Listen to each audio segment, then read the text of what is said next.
Hello दोस्तों, नमस्कार। मैं भी आप सभी का एक बार फिर से बहुत बहुत स्वागत करता हूं आपके अपने इस उड़ूप परिवार में। तो साथियों, 7 मार्च सुबह के 8 बज चुके हैं। तो एक बार फिर से हाजिर हो चुके हैं रेलवे ग्रुप डी एग्जाम 2025 के लिए जीके और साइंस के प्रीवियस ईयर क्वेश्चनों के साथ। तो जैसा कि दोस्त, इस बार रेलवे ग्रुप डी एग्जाम 2025 को टारगेट करते हुए जो जीके और साइंस के टोटल 45 क्वेश्चन आ रहे हैं, इसको 45 में से 45 सही करने के लिए लगातार हम लोग सुबह 8 बजे जीके और साइंस के प्रश्नों को काफ़ी अच्छी तरीके से तैयारी कर रहे हैं। ओके दोस्त, तो आज की सेशन में टोटल 60 प्रश्न करेंगे और आप सभी का सही करने का टारगेट 60 प्रश्न में से 45 प्रश्न होने वाले हैं। तो साथ ही आपको डेली का क्लास में टारगेट भी मिलता है कि इतने क्वेश्चन में से इतना क्वेश्चन सही करना है। जो हमने साथ ही 5 मार्च को आपको 50 क्वेश्चन कराया था, तो लगभग 50 में से स्टूडेंट का 35 प्रश्न सही हुआ था। तो आज देखिएगा कि आप 60 प्रश्न में से 45 प्रश्न सही कर पा रहे हैं या नहीं। उससे आपकी जो तैयारी होगी और भी अच्छी होगी। ऐसे आपको चैलेंज भी मिलेगा कि इस बार हमें 45 में से 45 करना ही करना है। तो आज देखिएगा 60 प्रश्न में से आप कितना सही कर पा रहे हैं। ओके दोस्त, बिल्कुल एग्जाम ओरिएंटेशन चलता है, जैसा कि ग्रुप डी के एग्जाम में सवाल पूछे जाते हैं जीके और साइंस के। ओके दोस्त, जीके साइंस के अलावा मैथ और रीजनिंग से टोटल 55 क्वेश्चन आएंगे, आप सभी को मालूम होगा। ओके दोस्त, तो इस बार हम लोग परीक्षा तिथि मान के चल रहे हैं कि जुलाई में हो सकता है। इसमें आप देख रहे होंगे कल से एक रेलवे ग्रुप डी एग्जाम का जो डेट है उसका एक न्यूज भी वायरल हो रही है, जो कि 12 जून से दोस्त अगस्त के महीने तक दिखाई दे रही है, जो कि वो फेक है एक तरह से। लेकिन हम लोग जुलाई के महीने में तो कन्फर्म मान के ही चलेंगे। इससे हमारे मन में थोड़ा सा डर पैदा रहेगा, तो हमारी तैयारी और भी अच्छी होगी। ओके दोस्त, वैसे तो मार्च का महीना स्टार्ट हो चुका है, रेलवे एग्जामों का आगाज भी हो चुका है। मार्च के महीने में आरपीएफ, एएलपी और सीबीटी2, जेई, फिर उसके बाद एनटीपीसी, उसके बाद रेलवे ग्रुप डी एग्जाम 2025 हो जाएगी।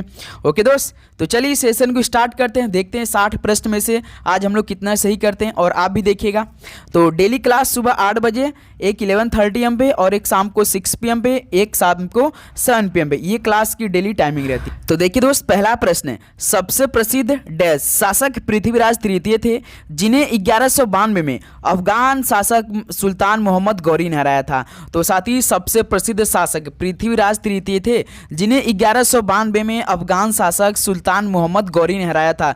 तो वो कौन से शासक थे पृथ्वीराज तृतीय? तो याद रखिएगा दोस्त, चाहमान थे। तो पहले का हम लोग का बी ऑप्शन क्या हो जाएगा, बिल्कुल राइट आंसर हो जाएंगे।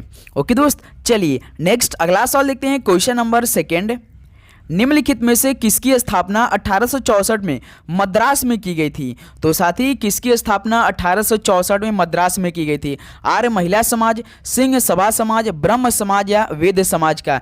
तो बताइए किसकी स्थापना 1864 में मद्रास में की गई थी? तो याद रखिए दोस्त, वेद समाज की स्थापना 1864 में मद्रास में की गई थी, जो कि इसके संस्थापक थे केशव चंद्र सेन और एक श्रीधरलू नायडू थे। ये बात याद रखिएगा, केशव चंद्र सेन, श्रीधरलू नायडू थे।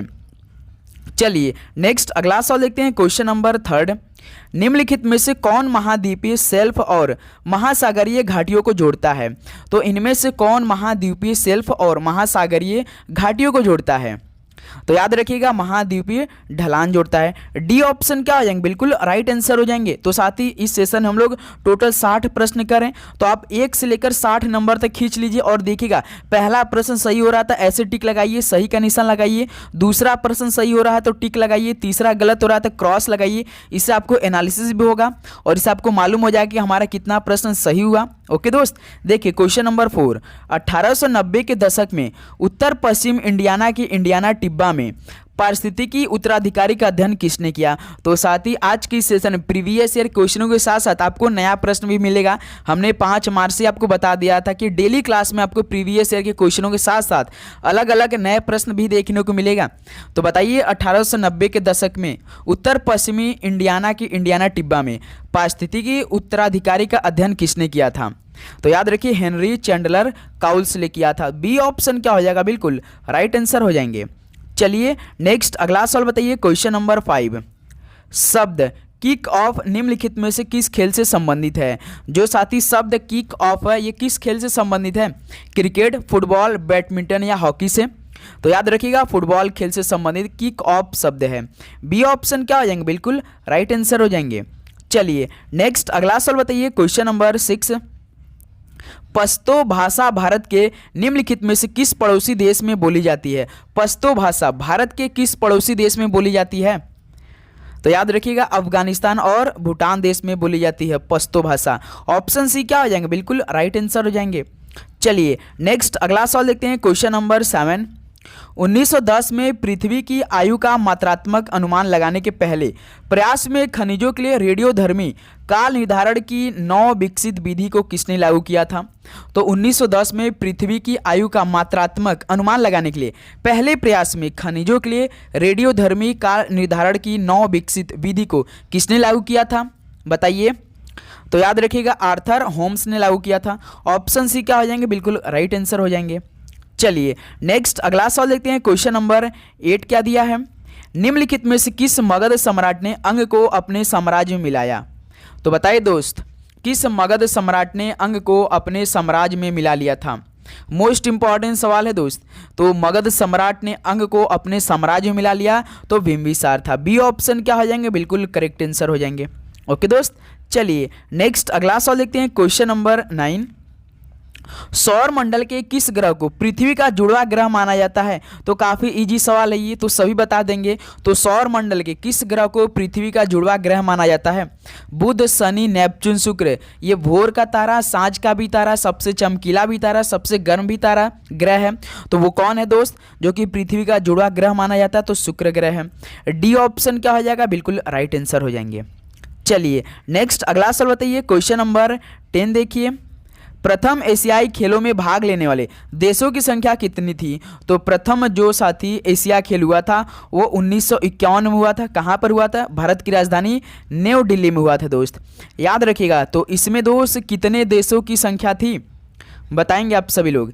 तो याद रखिएगा 11 देशों की संख्या थी। सी ऑप्शन क्या हो जाएगा, बिल्कुल राइट आंसर आ जाएंगे, हो जाएंगे। तो आपसे डायरेक्ट सवाल पूछता कि प्रथम एशियाई खेल किस वर्ष में हुआ था? तो 1951 में हुआ था, ये तो आप बता देते हैं। तो और कहाँ पर हुआ था? तो भारत की राजधानी नई दिल्ली में हुआ था। लेकिन दोस्त कितने देश शामिल थे ये तो नहीं बता सकते थे।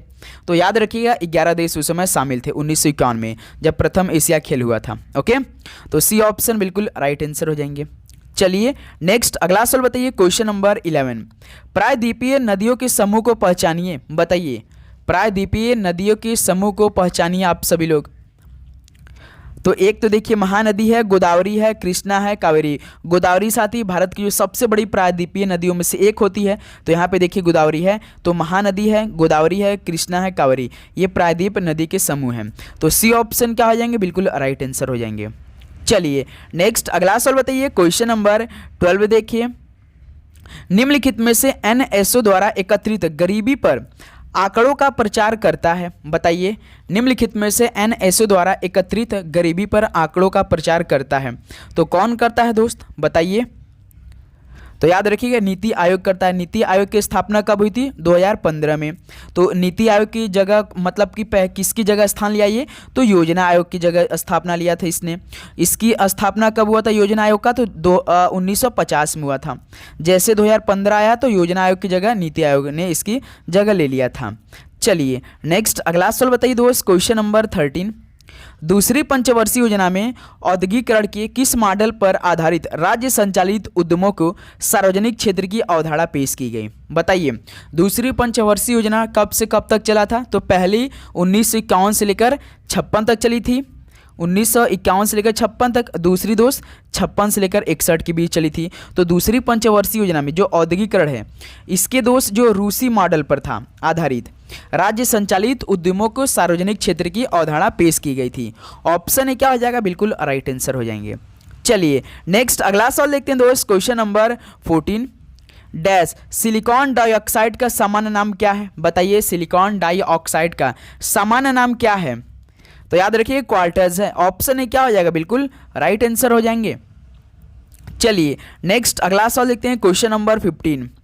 तरंग दैर्घ्य को निम्नलिखित में से किस इकाई में मापा जा सकता है? तो साथी तरंग दैर्घ्य को निम्नलिखित में से किस इकाई में मापा जा सकता है? तो याद रखिएगा एंगस्ट्रॉम में मापा जा सकता है। ऑप्शन ए क्या हो जाएगा, बिल्कुल राइट आंसर हो जाएंगे। तो साथ ही उम्मीद करूंगा आपको हर एक प्रश्न बहुत अच्छी तरीके से समझ में आ रहे होंगे और साथ ही आप तैयारी भी बहुत अच्छी तरीके से कर रहे होंगे, क्योंकि हम लोग परीक्षा तिथि मान चुके हैं कि जून या जुलाई में कभी भी हो सकता है। जो इस समय वायरल न्यूज़ चल रही है दोस्त, हो सकता है वही न्यूज़ सही हो जाए तो साथी। तो इसलिए अपने आप को प्रिपेयर हम लोग करके चलेंगे। इस बार ग्रुप डी के एग्ज़ाम में एक सीट तो लेना ही लेना है दोस्त, इसलिए जितनी हम मेहनत करें दोस्त, आपको बस उसी तरह मेहनत करते रहना है। एक भी दिन आपको गैप नहीं करना है। सुबह 8 बजे 11:30 AM पे, शाम को 6 PM पे, शाम को 7 PM पे, क्योंकि कम समय में अधिक क्वेश्चन करने का प्रयास करते दोस्त। तो आप लोग चैनल पे नहीं तो सब्सक्राइब करके नोटिफिकेशन ऑन कर देंगे। जब भी हम क्लास आपके लिए प्रोवाइड करें तो आपके पास सबसे पहले नोटिफिकेशन जाएगा। ओके दोस्त, चलिए क्लास में बढ़ते हैं। देखिए 16 नंबर, मानव शरीर के निम्नलिखित में से कौन से प्रकार से डायलिसिस का प्रक्रम जुड़ा है। तो मानव शरीर के कौन से प्रकार से डायलिसिस का प्रक्रम जुड़ा हुआ है। तो याद रखिए उत्सर्जन से। बी ऑप्शन क्या हो जाएगा दोस्त, बिल्कुल राइट आंसर हो जाएंगे। चलिए नेक्स्ट अगला सवाल देखते हैं, क्वेश्चन नंबर 17। प्रसिद्ध संगीतकार उस्ताद अमजद अली खान का जन्म 1945 में कहाँ पर हुआ था। तो प्रसिद्ध संगीतकार उस्ताद अमजद अली खान का जन्म 1945 में कहाँ पर हुआ था। तो ग्वालियर में हुआ था। ऑप्शन क्या हो जाएगा, बिल्कुल राइट आंसर हो जाएंगे। चलिए नेक्स्ट अगला सवाल देखते हैं, क्वेश्चन नंबर 18। नाबार्ड 1982 में अस्तित्व में आया। इसकी स्थापना कितनी प्रारंभिक पूंजी के साथ की गई थी, बताइए दोस्त। तो 1982 में नाबार्ड अस्तित्व में आ चुका था। तो जब इसकी स्थापना हुई थी तो साथ ही कितना करोड़ रुपया लगा था, बताइए। प्रारंभिक पूंजी के साथ ये स्टार्ट की गई थी, जो कि दोस्त लगभग 100 करोड़ रुपए। ऑप्शन सी क्या हो जाएगा, बिल्कुल राइट आंसर हो जाएंगे। चलिए नेक्स्ट अगला सवाल देखते हैं, क्वेश्चन नंबर 19।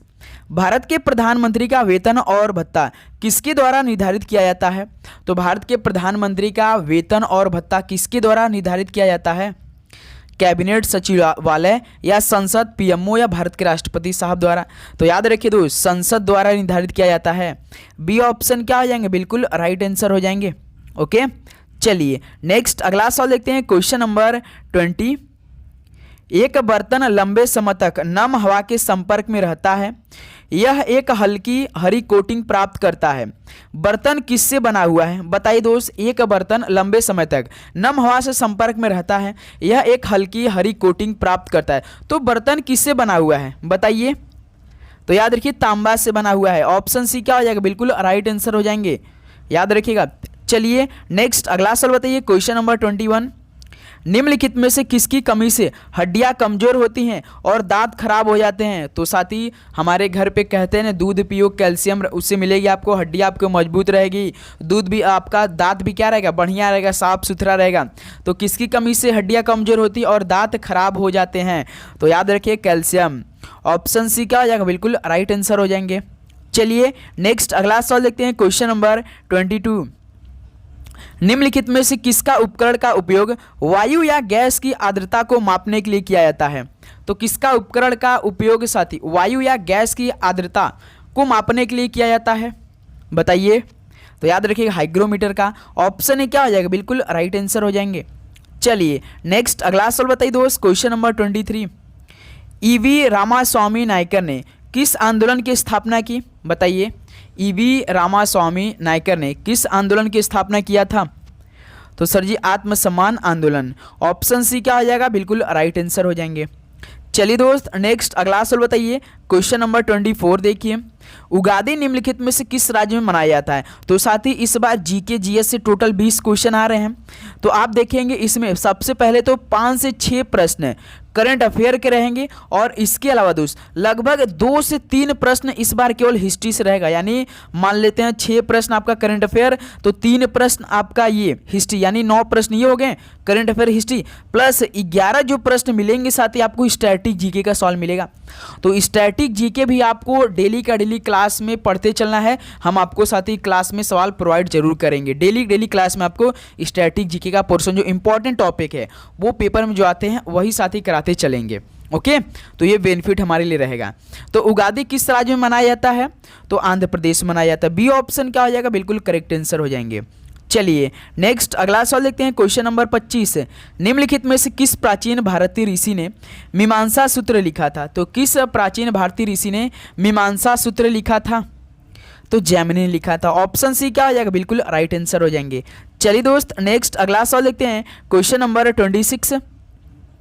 ब्रिटिश संसद के निम्नलिखित में से किस अधिनियम में कहा गया है कि ब्रिटिश मंत्रिमंडल के एक सदस्य को भारत के लिए राज्य सचिव नियुक्त किया गया था। तो ब्रिटिश संसद के किस अधिनियम में कहा गया है कि ब्रिटिश मंत्रिमंडल के एक सदस्य को भारत के लिए राज्य सचिव नियुक्त किया गया था, बताइए।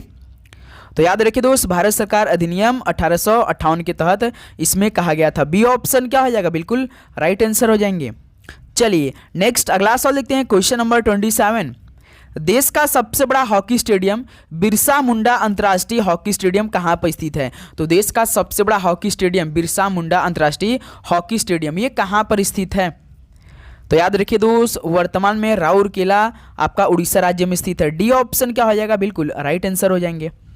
चलिए दोस्त नेक्स्ट अगला सवाल देखते हैं, क्वेश्चन नंबर 28। निम्नलिखित में से कौन पल्लव की राजधानी थी? बताइए पल्लव की राजधानी कौन थी? ये काफ़ी इजी सवाल है, लेकिन इस पर थोड़ा सा कंफ्यूज होने लगता है। तो पल्लव की राजधानी याद रखिएगा दोस्त, कांचीपुरम थी। डी ऑप्शन क्या हो जाएगा, बिल्कुल राइट आंसर हो जाएंगे। चलिए नेक्स्ट अगला सवाल देखते हैं, क्वेश्चन नंबर 29। वे वस्तु जो विद्युत धारा को अपने अंदर से गुजरने नहीं देती क्या कहलाती है?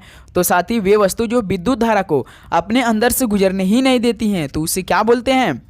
तो विद्युत रोधी बोलते हैं। बी ऑप्शन क्या हो जाएगा, बिल्कुल राइट आंसर हो जाएंगे। तो साथ ही एक सवाल हम आप सभी से पूछना चाहेंगे, जो रबड़ होता है यानी रबर, जिसे आप रबड़ या रबर बोलते हैं, ये दोस्त इंसुलेटर है या कंडक्टर है? बताइए इंसुलेटर कंडक्टर। यदि आप इंसुलेटर और कंडक्टर में अंतर जानते होंगे तभी बता सकते हैं कि रबड़ क्या है। बताइए आप लोग इस सवाल का राइट आंसर कमेंट में।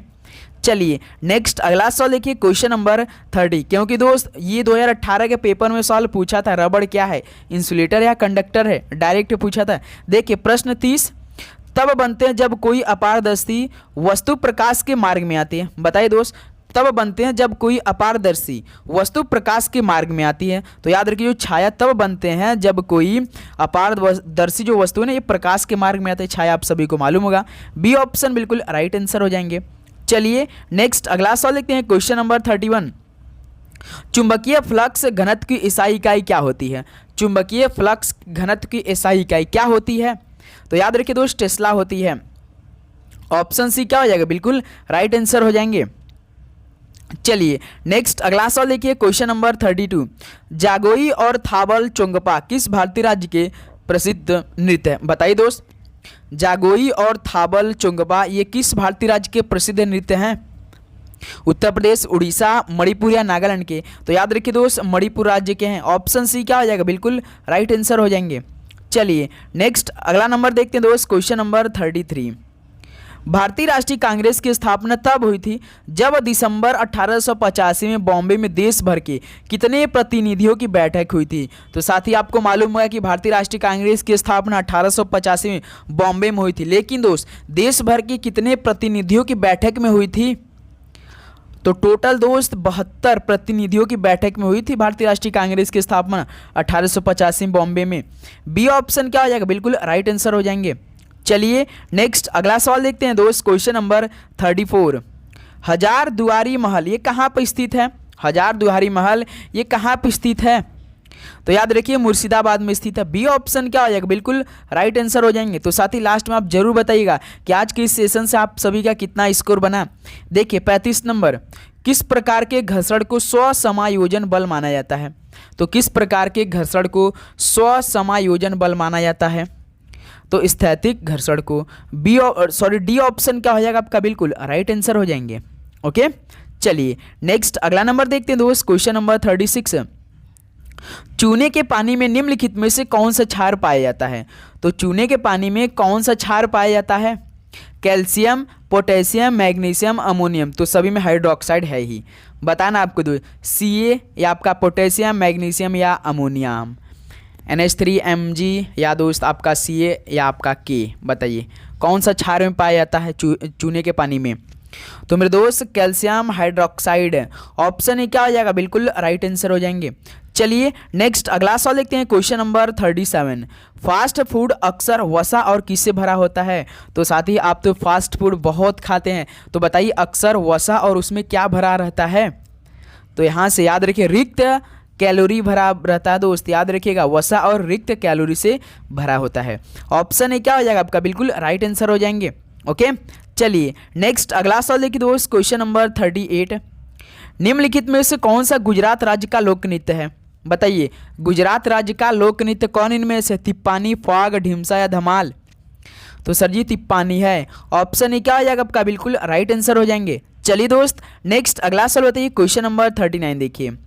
भारत में 3 संघीय सूचियों में अनुल्लिखित किसी भी मामले को कानून बनाने की अवशिष्ट शक्तियां किसके पास है? तो भारत में 3 संघीय सूचियों में अनुल्लिखित किसी भी मामले को कानून बनाने की अवशिष्ट शक्तियां तो संघ विधायिका के पास है। बी ऑप्शन क्या हो जाएगा? बिल्कुल राइट आंसर हो जाएंगे। चलिए नेक्स्ट अगला सवाल देखते हैं, क्वेश्चन नंबर 40। निम्नलिखित में से किस संविधान संशोधन अधिनियम ने भारतीय संविधान के अनुच्छेद 21A के तहत शिक्षा के अधिकार को मौलिक अधिकार बनाया है? ये तो मोस्ट इंपॉर्टेंट सवाल है, ये जरूर आपकी शिफ्ट में आएगा प्रश्न। इसे आप अभी तैयार कर लीजिए दोस्त, यानी 20 में से एक आपको तो प्रश्न अब याद ही नहीं करना। यदि आप इस प्रश्न को अभी याद कर लेते तो आपको 19 प्रश्न तैयार करना है। बताइए दोस्त, किस संविधान संशोधन अधिनियम ने भारतीय संविधान के अनुच्छेद 21C के तहत शिक्षा के अधिकार को मौलिक अधिकार बनाया? तो 86वां संशोधन अधिनियम 2002 के अनुसार बी ऑप्शन आपका क्या हो जाएगा? बिल्कुल राइट आंसर हो जाएंगे। चलिए नेक्स्ट अगला सवाल देखते हैं, क्वेश्चन नंबर 41। पोषण की वह विधि जिसमें जीव मृत एवं विघटित पदार्थों से पोषक तत्व ग्रहण करते हैं वो कौन से पोषण कहलाते हैं? तो पोषण की वह विधि जिसमें जीव मृत एवं विघटित पदार्थों से पोषक तत्व ग्रहण करते हैं तो वे कौन पोषण कहलाते हैं? तो याद रखिए मृत जीवी पोषण। बी ऑप्शन क्या हो जाएगा? बिल्कुल राइट आंसर हो जाएंगे। चलिए दोस्त अगला सवाल देखते हैं, क्वेश्चन नंबर 42। निम्नलिखित में से किस तत्व का परमाणु क्रमांक 33 है? तो साथी किस तत्व का परमाणु क्रमांक 33 है? तो ये सवाल आप सभी लोगों के लिए दोस्त होमवर्क में रहेगा, क्योंकि काफ़ी इजी सवाल है। इस सवाल का राइट आंसर आप हमें कमेंट करके बताएंगे कि किस तत्व का परमाणु क्रमांक 33 है। आर्सेनिक, बेरियम, नियॉन या आयोडीन। इससे आपको होमवर्क का मतलब क्या होता है कि आप सभी का देख लेंगे तो आपको चारों का याद होगा, तो आपके लिए और भी बेनिफिट होगा। ओके दोस्त, तो जरूर कमेंट करके आप बताइएगा। चलिए अगला सवाल देखते हैं, क्वेश्चन नंबर 43। इनमें से कौन सा सूक्ष्म पोषक तत्व है? तो सूक्ष्म पोषक तत्व के इनमें से कौन है? तो आयरन है, यानी Fe है एक सूक्ष्म पोषक तत्व। ऑप्शन क्या हो जाएगा दोस्त? बिल्कुल राइट आंसर हो जाएंगे। चलिए नेक्स्ट अगला सवाल देखते हैं दोस्त, क्वेश्चन नंबर 44। डैश वस्तु की एक अतिरिक्त इकाई के उपभोग के कारण कुल उपयोगिता में परिवर्तन है। तो साथी जो सीमांत उपयोगिता है ना, इस वस्तु की एक अतिरिक्त इकाई के उपभोग के कारण कुल उपयोगिता में परिवर्तन है। तो डी ऑप्शन सीमांत उपयोगिता बिल्कुल राइट आंसर हो जाएंगे। चलिए नेक्स्ट अगला सवाल देखते हैं, क्वेश्चन नंबर 45। सरोजिनी नायडू ने महात्मा गांधी को किस आंदोलन में महिलाओं को शामिल होने की अनुमति देने के लिए राजी किया था? बताइए दोस्त, सरोजिनी नायडू जी ने महात्मा गांधी को किस आंदोलन में महिलाओं को शामिल होने की अनुमति देने के लिए राजी किया था? ये बहुत बड़ी बात थी दोस्त, याद रखिए नमक सत्याग्रह में। ऑप्शन सी क्या हो जाएगा? बिल्कुल राइट आंसर हो जाएंगे। महात्मा गांधी मना करे थे, लेकिन सरोजिनी नायडू जी किसी न किसी तरह महात्मा गांधी को मना लिया था महिलाओं को शामिल करने के लिए इस आंदोलन में, नमक सत्याग्रह में। सी ऑप्शन क्या हो जाएगा? बिल्कुल राइट आंसर हो जाएंगे। चलिए नेक्स्ट अगला सवाल देखते हैं, क्वेश्चन नंबर 46। विजयनगर साम्राज्य के इनमें से किस एक शासक ने तुंगभद्रा नदी पर एक विशाल बांध निर्मित किया और नदी से राजधानी नगर तक कई किलोमीटर लंबी नहर और कुल्या का निर्माण किया? तो साथ ही विजयनगर साम्राज्य के इनमें से किस एक शासक ने तुंगभद्रा नदी पर एक विशाल बांध निर्मित किया और नदी से राजधानी नगर तक कई किलोमीटर लंबी तक नहर और कुल्या का निर्माण किया? यहाँ पे तक होना चाहिए, नक नहीं तक होना चाहिए। बताइए दोस्त ऐसा किसने किया था?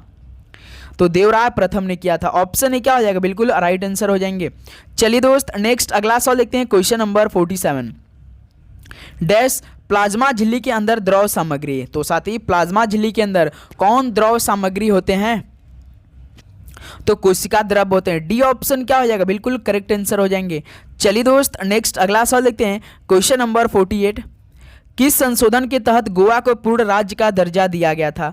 मोस्ट इंपॉर्टेंट सवाल है, बताइए किस संशोधन के तहत गोवा को पूर्ण राज्य का दर्जा दिया गया था? तो याद रखिए दोस्त 56वां संविधान संशोधन के तहत गोवा को पूर्ण राज्य का दर्जा मिला था। बी ऑप्शन क्या हो जाएगा? बिल्कुल राइट आंसर हो जाएंगे। तो साथ ही जो हमने 5 मार्च वाली क्लास में आप सभी को 50 क्वेश्चन प्रोवाइड किया था, लगभग 35 प्रश्न हर एक स्टूडेंट का सही हुआ। तो आपकी जो डेली का डेली क्लास में टारगेट मिलता है उससे आपका इंप्रूव भी हो रहा है, देखने को मिल रहा है। तो बस ऐसी सारी तैयारी करते रहिए, मज़ा आने वाला है भाई आपका। जब भी एग्जाम हो जाए इस बार तो हमें बहुत अच्छी तरीके से स्कोर करना है। देखिए छोलिया नृत्य ये कहाँ पे किया था, यानी किस राज्य में किया था छोलिया नृत्य? तो सर जी उत्तराखंड राज्य में। बी ऑप्शन क्या हो जाएगा? बिल्कुल राइट आंसर हो जाएंगे। चलिए नेक्स्ट अगला सवाल देखते हैं दोस्त, क्वेश्चन नंबर 50। उत्तर वैदिक काल के सर्वोच्च देवता कौन थे? बताइए, उत्तर वैदिक काल के सर्वोच्च देवता कौन थे? तो सर जी प्रजापति जी थे। ऑप्शन सी क्या हो जाएगा? बिल्कुल राइट आंसर हो जाएंगे। चलिए नेक्स्ट अगला नंबर बताइए, क्वेश्चन नंबर 51 देखिए। नाथुला माउंटेन दर्रा ये कहाँ पर स्थित है, यानी किस राज्य में स्थित है? नाथुला माउंटेन दर्रा, तो सर जी ये सिक्किम राज्य में स्थित है। ऑप्शन सी क्या हो जाएगा? बिल्कुल करेक्ट आंसर हो जाएंगे। चलिए दोस्त अगला सवाल देखते हैं, क्वेश्चन नंबर 52। मानव शरीर में भोजन एक सतत नलिका से होकर गुजरता है जो कि किससे शुरू होती और गुदा पर समाप्त होती है? तो मानव शरीर में भोजन एक सतत नलिका से होकर गुजरता है जो कि किससे शुरू होती और गुदा पर समाप्त हो जाती है? तो सर जी मुख गुहार से शुरू होती है और गुदा पर समाप्त होती है। बी ऑप्शन आपका मुख गुहार बिल्कुल राइट आंसर हो जाएंगे। ओके चलिए नेक्स्ट अगला नंबर बताइए 53 देखिए। प्रति सेकंड इकाई क्षेत्रफल से गुजरने वाली ध्वनि ऊर्जा की मात्रा को ध्वनि की क्या कहा जाता है? बताइए आप सभी साथी। तो प्रति सेकंड इकाई क्षेत्रफल से गुजरने वाली ध्वनि ऊर्जा की मात्रा को ध्वनि की तीव्रता बोली जाती है दोस्त। क्या तीव्रता कहा जाता है? बी ऑप्शन क्या हो जाएंगे? बिल्कुल राइट आंसर हो जाएंगे। ओके दोस्त चलिए नेक्स्ट अगला सवाल बताइए, क्वेश्चन नंबर 54। प्रोपाइन का रासायनिक सूत्र क्या है? प्रोपाइन का रासायनिक सूत्र क्या होता है? तो सर जी प्रोपाइन आइन लग रहा है तो C3H4, जस्ट कार्बन से एक ज़्यादा हाइड्रोजन। दोस्त C3H4 आइन का मतलब है। बी ऑप्शन क्या हो जाएगा? बिल्कुल राइट आंसर हो जाएंगे। जैसे आपका N होता है उसका CnH2n+2 होता है, जितना कार्बन उसका दुगना +2 साथ ही हाइड्रोजन होना चाहिए N में, लेकिन आइन में जो होता है दोस्त जस्ट कार्बन से एक ज़्यादा आपका हाइड्रोजन होना चाहिए। चलिए नेक्स्ट अगला नंबर देखते हैं, क्वेश्चन नंबर 55। निम्नलिखित में से किसने स्वतंत्र अवध वंश की नींव रखी? तो किसने स्वतंत्र अवध वंश की नींव रख दी थी? तो याद रखिए सआदत खान ने रखी थी। ऑप्शन सी क्या हो जाएगा दोस्त? बिल्कुल राइट आंसर हो जाएंगे। चलिए नेक्स्ट अगला नंबर बताइए, क्वेश्चन नंबर 56। भारत के संविधान की चौथी अनुसूची में ये किससे संबंधित विषय शामिल है? तो भारत के संविधान की चौथी अनुसूची में ये किससे संबंधित विषय शामिल हैं? तो राज्यसभा में सीटों के आवंटन से संबंधित विषय शामिल है चौथी अनुसूची में। डी ऑप्शन क्या हो जाएगा दोस्त? बिल्कुल राइट आंसर हो जाएंगे। चलिए नेक्स्ट अगला सवाल देखते हैं, क्वेश्चन नंबर 57। भारत की जलोढ़ मिट्टी आमतौर पर किससे समृद्ध है? तो भारत की जलोढ़ मिट्टी आमतौर पर किससे समृद्ध होती है? पोटास में या नाइट्रोजन में, फास्फोरस में या ह्यूमस में? तो सर जी पोटास में होता है। ऑप्शन क्या हो जाएगा? बिल्कुल राइट आंसर हो जाएंगे। चलिए नेक्स्ट अगला नंबर बताइए दोस्त, क्वेश्चन नंबर 58। भारतीय संविधान के किस अनुच्छेद में भारतीय चुनाव आयोग का उल्लेख है? भारतीय संविधान के किस अनुच्छेद में भारतीय चुनाव आयोग का उल्लेख है? ये महत्वपूर्ण सवाल बनेंगे पेपर के लिए, बताइए। तो अनुच्छेद 324 में। ऑप्शन सी क्या हो जाएगा? बिल्कुल राइट आंसर हो जाएंगे। चलिए दोस्त अगला सवाल देखते हैं, क्वेश्चन नंबर 59। हर्षवर्धन की जीवनी हर्षचरित किसने लिखी थी? तो हर्षवर्धन की जीवनी हर्षचरित किसने लिखी थी? तो सर जी बाणभट्ट ने लिखी थी। ऑप्शन क्या हो जाएगा? बिल्कुल राइट आंसर हो जाएंगे। चलिए लास्ट क्वेश्चन देखते हैं। तो साथ ही आप सभी का 60 में से कितना सही हुआ? चाय और कॉफ़ी मृदा में उगाई जाती हैं। तो साथ ही चाय और कॉफ़ी किस मृदा में उगाई जाती हैं? लेटराइट, जलोढ़, काली या शुष्क मृदा में। तो चाय और कॉफ़ी लेटराइट मृदा में उगाई जाती हैं। लेटराइट मृदा मतलब दोस्त मिट्टी होता है। ऑप्शन है बिल्कुल करेक्ट आंसर हो जाएंगे। तो साथ ही 7 मार्च सुबह के 8 बजे क्लास में हम लोग टोटल 60 प्रश्न कंप्लीट कर लिया, जीके और साइंस के प्रीवियस ईयर प्लस नए प्रश्न के साथ। तो बताइए दोस्त कि आप सभी का कितना स्कोर आज के इस सेशन से? तो उम्मीद करूँगी दोस्त आज का सेशन बहुत ही हेल्पफुल लगा होगा और अपनी तैयारी आप लोग लगातार भी कर रहे होंगे साथ में।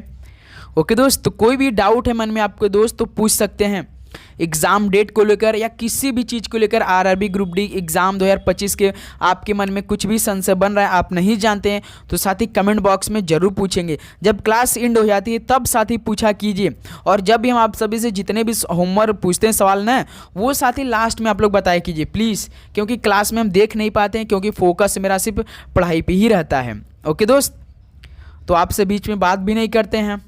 ओके दोस्त, तो चलिए इस सेशन को यहीं पर समाप्त करते हैं। मिलते हैं 11:30 AM पे। 11:30 पे आप जरूर जुड़ा कीजिए, क्योंकि NTPC के लिए क्लास स्टार्ट करनी है दोस्त। NTPC का एग्ज़ाम अप्रैल के महीने में लगभग तय हो चुका है, ग्रेजुएट प्लस अनग्रेजुएट दोनों के लिए। ये बात याद रखिएगा, तो नोटिफिकेशन आप लोग जरूर ऑन कर लीजिए। तो चलिए दोस्त इस सेशन को यहीं पर समाप्त करते हैं। मिलते हैं 11:30 AM पे। सभी को जय हिंद, वंदे मातरम। पढ़ाई करते रहिए। ऑल द बेस्ट और आपका दिन मंगलमय हो।